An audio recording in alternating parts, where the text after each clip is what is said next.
Should a man and a woman discuss what defines cheating before entering into a relationship or a marriage? Let's talk about it.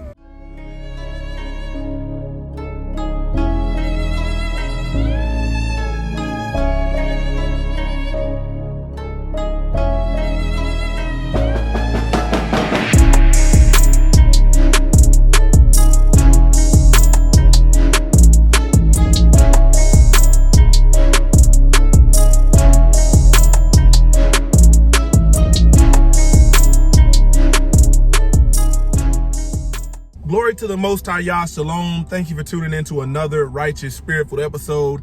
Today I'm back at it in them trenches, handling that kingdom business. Man, my answer might shock a lot of people, especially believers in the Most High.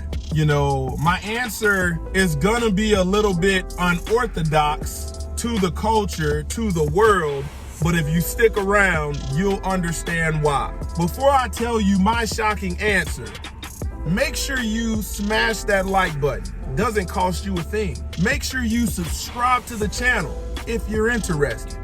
Turn your notifications on. Check out my affiliate links in the description box for some exclusive discount codes that can help save you some money. Man, when we talk about the concept of cheating or infidelity, when we look at divorce statistics, you know, 50% of marriages ending in divorce.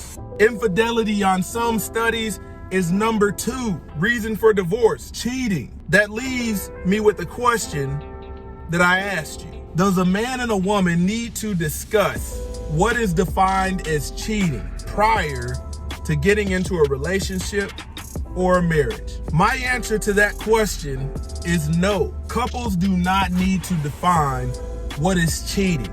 Better yet, I want to give you something more concrete as to what you should be discussing. Man, when it comes to cheating, when it comes to infidelity, we have a lot of believers that don't rely on the word. You know, you have women that profess godliness. You know, say my husband cheated on me. You have men that claim to be godly. And, you know, they will be using the terminology, you know, my marriage ended because my wife cheated. Man, when you look up the definition of cheating, look up the definition. Go to Merriam-Webster, look up the definition. Cheating has nothing to do with the union of a man and a woman. It's an unbiblical term. When you look at infidelity, the word says a man that does not take care of his family is worse than an infidel. The context of that is not what the world calls cheating. If you are a believer in the Most High Yah, you need to be defining what is concrete.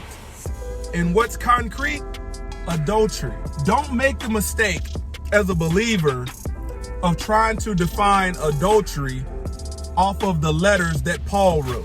That New Testament that you're trying to define what is law is not the law. You're looking at merely 200 years worth of history, first century. And then in the Old Testament, you're looking at over 4,000 years worth of history, including the law and the prophets. Every circumstance of adultery is gonna be outlined in the law, in the Torah, the first 5 books of the Bible. When it comes to all of these different nuances people like to play, you know, adultery is going to be covered biblically in Torah. And what you're seeing when you read in the New Testament is just examples of the violation being carried out, but the law is going to give you concrete understanding and information about the different circumstances of adultery. For instance, Israel received a bill of divorce from the Most High Yah in Jeremiah chapter 3 for whoring after other gods. That was because she was in covenant with the Most High Yah and she broke covenant stepping outside. Israel was betrothed or in covenant with the Most High Yah. Here's what a lot of worldly people that truly don't read in context and truly don't have the ruach of understanding, the spirit of truth, haven't been filled with it, need to do is they need to define what is disrespectful in a relationship. That's what you need to define. What is disrespectful? That way you can cover all the nuances, due to technological advances, social media, stuff like that, all of these nuanced situations, because ultimately, if you try to tie that word cheating to adultery, cheating doesn't have the etymology ever resulting in adultery. Those words are not linked. The same with infidelity. All of this, what if you receive a text and what about a conversation and all of this? Like, the reason I'm telling you to stick with concrete adultery as a believer is because many men and women have torn their homes apart behind disrespectful actions that were not sin. Meaning, you tore your family apart as a man or a woman when it wasn't sin. Cheating is not a sin. Adultery is a sin. Sexual immorality is a sin.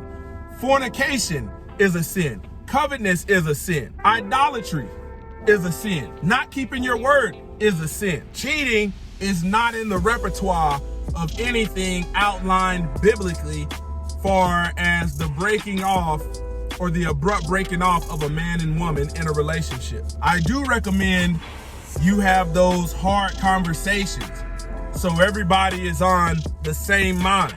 Ultimately, where people don't have this understanding, there's generally a lack of forgiveness. A woman receives a text, a man receives a text from their ex, vice versa, and all of this stuff. The problem with trying to define cheating is Western culture doesn't use the word based upon its definition. And this is ultimately why cheating is not concrete and it's not sin. If you ask 10 women, what defines cheating? And ask 10 men, what defines cheating? That's 20 different people. All of them are going to come up with something different. The Most High Yah does not conform to our ways. And you have to be cautious as a believer of the Most High Yah, following his son Yeshua HaMashiach the Messiah, that you don't create a new law like the Pharisees did and judge people according to your law that's not righteous law. Man, I'm saying something, truly trying to make sure people get concrete.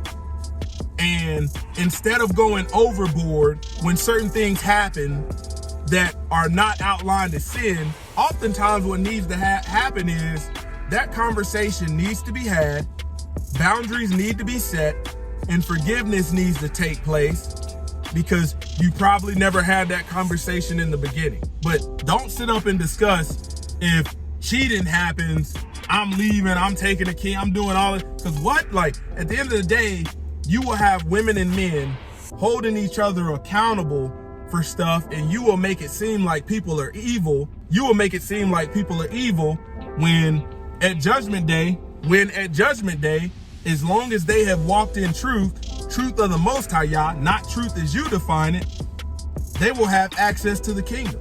And you'll be sitting up here pissed off, mad as hell, because you tried to create a law. So avoid cheating discussions.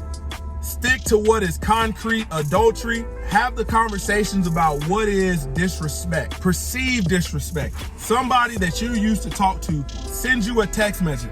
You need to know what is justifiable. Either ignore or reply, you got the wrong number, or say don't contact me anymore, or leave on red.